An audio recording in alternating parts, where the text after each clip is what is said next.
لە هەڵمەتی 16 ڕۆژەی ڕێگری لە توندوتیژی دژی ژناندا لە دوان و دروشمبازیەکانی بەرپرسانی پارتی و یەکێتی لەبارەی مافەکانی ژنان و کچان و گرنگی پاراستنی خێزانەکانەوە تەواوی ڕاگەیاندنەکانی تەنیوە.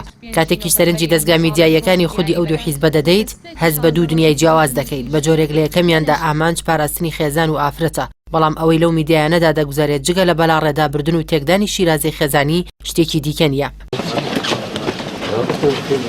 بە درێژایی 30 ساڵی ڕابردوو دەسەڵاتدارانی هەرێم سەرەتا لە ڕێگەی ڕۆژنامە و گۆڤاری بێباوکەوە دەستیاندایە لێدان لە قەڵای خێزان. دوای ڕوخانی ڕژێمی پێشووی عێراق و تەشەنەکردنی تەلەڤیزیۆن و سەتەلایت، چەندان کەناڵی جۆراوجۆری ئامانجداریان بە ناوی هونەری و کات بەسەربردنەوە کردەوە و شەوانە ژەهریان لە ناو ماڵەکاندا پەخش دەکرد. لە ماوەی 10 ساڵی ڕابردووشدا بە وتەی کۆمپانیەکانی بواری سۆشیال میدیای جیهانی لە هەرێمی کوردستان هەزاران پەیج و ئەکاونتی فەیک و ناڕاست بەڕێوە دەبرێن و ملیۆنان دۆلاریان لە سپۆنسەری و ستافدا بۆ خەرج دەکرێت.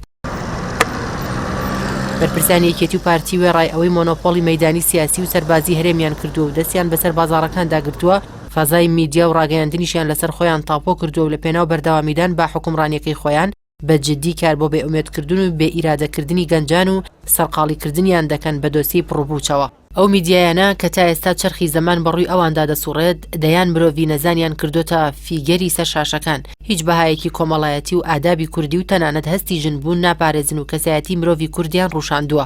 بەرپرسانی ئەو دوو حیزبە هەرچەندە لە ڕاگەیاندراوەکانیاندا باسی مافی ئافرەتان و ژنان دەکەن و چاو لەوانە سوور دەکەنەوە کە مافەکان پێشێل دەکەن، بەڵام میدیاکانیان ئافرەت وەک کاڵا و کەرەستە بەکاردەهێنن و بازاڕی پەیجەکانیان پێگەرم دەکەن و بینەر و ڤیویان پێبەرز دەکەنەوە. لا بەرامبەردا پارت و ڕەوتە ئیسلامیەکانی هەرێمی کوردستان لە ڕێگەیکردنەوەی دەیان دەستگا و میدیای پەیامدارەوە سەرقاڵی سەوڵ لێدانن دژی شەپۆ لە بەهێزەکانی بەلا ڕێدابردنی میدیاکانی دەسەڵات.